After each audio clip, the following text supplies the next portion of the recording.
Hey, what's going on, guys? My name is Jake from today'siphone.com, and here's your TIP Daily for April 24th, 2013. Okay, so the biggest news of the day is that Apple finally announced WWDC 2013. Tickets for this year's Worldwide Developers Conference go on sale tomorrow, April 25th at 10 a.m. Pacific time. Now, the event itself is going to run from June 10th to the 14th, and in years previous, Apple's used the WWDC event to announce a whole host of different things.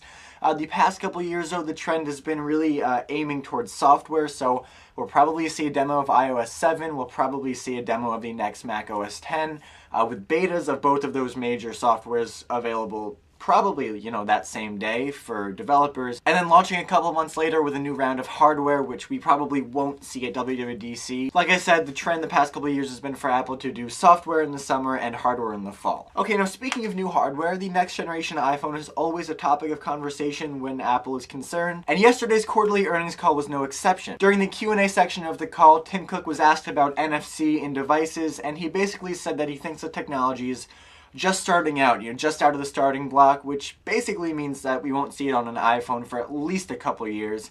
Apple, unless the company creates its own technology, it really doesn't adopt these new sort of technological standards until they've been around for a while and really gained some traction, both in how they're produced and how they're made, but also how much consumers use them.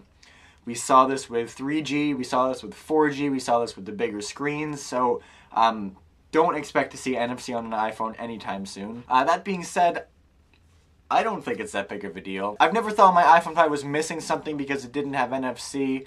I'm sure when it does come to the iPhone, it'll be very cool and useful, but right now I don't feel like I'm missing out on anything. Okay, and finally, iTunes launched April 28th, 2003. So in 4 days, on April 28th of 2013, it will mark the 10-year anniversary of when the iTunes Store first launched. Obviously, this is a huge milestone in the digital marketplace's life, and to commemorate it, Apple has created a Decade of iTunes page in the iTunes Store, highlighting a bunch of the big stepping stones that iTunes has had over the years. From the first Silhouette TV ads to the first iTunes Festival to some major album launches, everything is there. It's super cool and super easy to navigate, so if you're interested, you can check that out in the link in the description down below. Okay, well that's all the big news for today, guys. Thank you very much for watching. Your question of the day today is, what are you most excited to see at WWDC this year? iOS 7, the new OS X, or are you still holding out hope for some sort of hardware announcement?